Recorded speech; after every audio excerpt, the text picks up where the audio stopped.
Alright everybody, I know I'm hard on equipment, material and everything. I don't take care of it like I should, but I wonder if any of y'all have had this issue right here. These holders for the pinpointer, the Garrett Carrot. Do y'all ever have this happen and the bottoms break off right here and snap won't work anymore? I actually put a piece of thread in it just to hold it together so I could actually use this one the other day. I said, I got to come up with something better. Got to be a better way. Stay tuned, I got one. Alright, what we're going to be doing is I'm going to show you how to take this piece of 1.5 inch pipe, which is pennies, and turn it into a nice little holder right here. Slip it right on there, and we're good to go right there. Check it out. It'll mount right there. Perfect. For pennies, man. Alright, let me show you how it's done. Alright, what I've been doing is making these things about 4 inches long. 3.5. Some I made 3.5, some I made 4. So you can kind of do it to your own taste there. But and what I've been doing, 1/2 inch. I mark 1/2 inch from one side, and I mark 1/2 inch from the other. Right here. And then what I've been doing is drawing a line down it between those two dots. Right here. And then do another one. And give it about maybe, I'd say 3/8 inches wide probably. I guess you could be a little more technical about this, but right now I'm just kind of doing some experimenting anyway. What I've been doing is cutting on the outside of this line right here. I'll run my cutter on the outside edge of both those lines, and then take my usually take my handsaw and just kind of even up on the edge right here after I get that cut in there, like right there. But anyway, I'll show you that right now. Stay tuned. Alright, once you got the lines drawn, you have to cut that out on both edges. Now, you got a lot of different ways you can do this. Some of y'all might have a better idea than me, but what I use, I have a little spinning thing on my battery powered saw, and I sat there and I just ground that out right there, and then ground the other side out. And once I got close to the edge, I took a hacksaw blade and finished it off on each edge like that. And then you end up with just a slit down there. And then what you got to do is you got to take it out and heat this up with a heat gun and pull it up a little bit and slip a little piece under it so you get this nice little groove like that right there. And I'm going to show you how that part's done right now.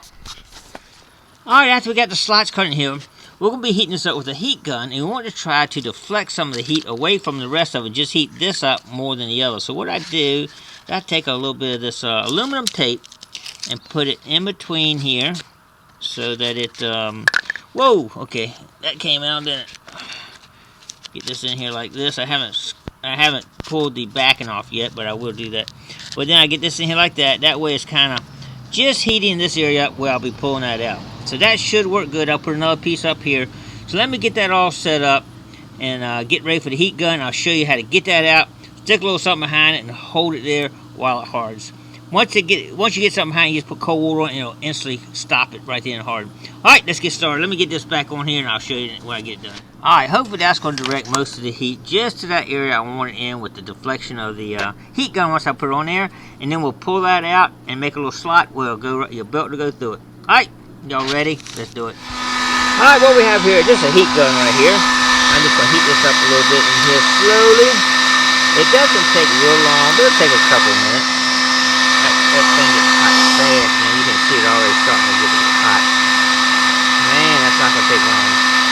What you want to do is keep doing this, and then once in a while you can take this little thing here, just see it when it's starting to get soft now. It's not quite there yet. It's not going to take long, though. Again, let me just check it out for now.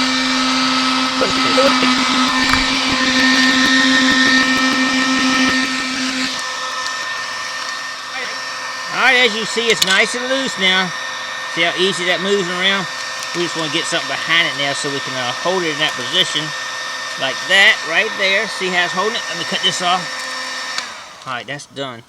So now you can see I just got something behind it. Just hold it in position. We can go in there right now and pour some cold water over that, and it will be ready to go. It will harden right up and be just right for the belt loop right there. Alright, let's go run it through the cold water right now. Here we go. Alright, it's going to take but a second. Once you get cold water hits it right there, I'm thinking it probably gets around 250, but you'll never get that hot in the outside. So now it should be hard. Let's get this off right here. Kind of hard to do it with one hand though. Alright, here we go. We'll get it in. Okay. You can take all this off here and check it out. Got a nice holder for your pin pointers right there. Man, that is awesome right there. We're going to cut the bottom lip off right here so we can slip it right over top of your belt. So you can leave it like that if you're putting through a belt, but sometimes, you know, we want to put it through our relics holder, and that's got that big end on it, so it won't fit through there. So that's why I slit this bottom most of the time. Alright, let's go slit it and check it out. Alright, let's talk about the two methods that I did here. First, well, let's start with the 1.5 inches. This is 1.5 inches PVC, and I showed you exactly how I went through doing that. That will pop right onto your belt loop right there, and when you put it in here, it just slips right down perfect, and you can just start using it. Just throw it in and out with no problem. Now, and that's probably the one I'm going to use, but if you like to something fit nice and snug, I got the 1.25 inches. Let's see what it looks like when you try to put it in to start with here. Look, it won't even go in. Look, it won't even go in this thing at all. But when we heat it on the grill like I showed you, I want to show you just how easy it is to use this plastic pipe to make all kind of things. I'm going to show you a custom job done with the pinpoint here in a second, just if you want to do it. As you can see, it's starting to heat up a little bit, and it's already getting pliable. It's hot too. That's why I got my gloves right here when I get ready to handle it. I definitely wear gloves, but as you can see, it's already getting flexible here, but not enough to really get it where we want it. So we're going to heat up probably another 5 minutes. I got it on low actually. It doesn't take much heat to do this. I got my grill almost down pretty good actually, but I just got set on some aluminum foil to keep it, because if it's on these hot grids here, it'll just melt into the grid. So I got it setting up on that so it kind of gives us a little bit more flexibility and doesn't burn it. So we're going to slowly heat this up to a point that we can mold it, and I'll show you what I'm talking about in just a minute. Alright, I think it's at a moldable temperature now. Let's give it a try. Y'all ready? This is you want to actually do something that's a little more custom. You can do this. Look, when I slide this on here, check it out. It goes all the way down there. Now that will mold right to the side, perfect for it, and it will fit right in it like that. Before it wouldn't even go up there. Now it goes all the way because it's being stretched in this here, because it's moldable right now. Now I wouldn't want to leave it there, but so long probably you don't want to take a chance of the hot getting on this. But I don't think it ever would. The only problem with this is you'd have to put it in the holder to fit perfectly into that slot, which I don't like as much. I like my other one where it just stays loose and it spins around, because that way you don't care which way you throw it in there, because once this hardens, it will be harder for you to put it actually back in again, because you couldn't put it that way. Once it hardens, it'll only go that way. So anyway, let's let this harden up a little bit, and I'll show you what I'm talking about. What I suggest is run some cold water over it right off the bat, and that will cool it down. Don't let the heat get to whatever you're making around. Because you can use this for a lot of different ways, but that takes the heat right off and hardens it, and I'm going to show you right now. Alright, as you can see, there it goes. It pops right in every time now. That's perfect. When I could cut the slot right there and slip around my belt, work perfect there. But you got to get it perfect every time. So now, the way this one's set up, if you put it in backwards or something, look at that, it won't even go. It won't. That's as far as it goes. Unless you gotta get it lined up just right. So see, like that, it won't even go in there now. I kind of like it though when it doesn't matter, but that's kind of cool too. And I'll put a slot on that one so we can have that, and I'll have it probably just like that, so it mounts on the side with the slot right here. Mounts on the side right there. Go on each side. Anyway, I'm just showing a lot of different ways you can use this PVC pipe to make a lot of different things. All right, let's go ahead and make some of the other ones for the regular ones like I've been making. It works perfect. But you gotta line it up with that right here. Let me get it lined up here. There you go.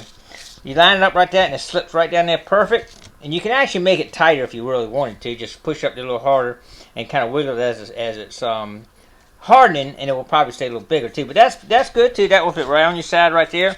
I got a little thing right here where you just push it out, slide it onto either your relic pouch or your belt, whatever you want to do. And that's the 1.5 inches, fits perfect, but don't forget, you can't put it in there any other way. It won't fit. And you got to make sure that piece right there lines up with the little thing that you made. Sits down there. You can do that, but I kind of personally like doing it like this, where I don't have to worry about it. It just slips right in there. But anyway, that's what I'm going to start doing. I got I'm going to make a couple more for my friends here, and I think I'm going to make them at 1.5 inches. Cut this like I showed you in the video. Heat it up. Just pull it out, put a little something behind it, let it harden. Just run the cold on it, and boom, it hardens instantly. Just like we did on that one. But anyway, I am going to end up probably doing away with these guys here. They just don't last for the Gigmaster. We'll see how this lasts. I just made it, and we'll see how it does. But I got a feeling that's going to last. Alright, as you see, I whipped 4 of them out really quick. I mean, they're really fast to make. Not hard at all. That's where it will slide up on top of it, just like it slides around the back of that right there. You don't have to push this through it. You just slip it right on there. I think it's going to work good.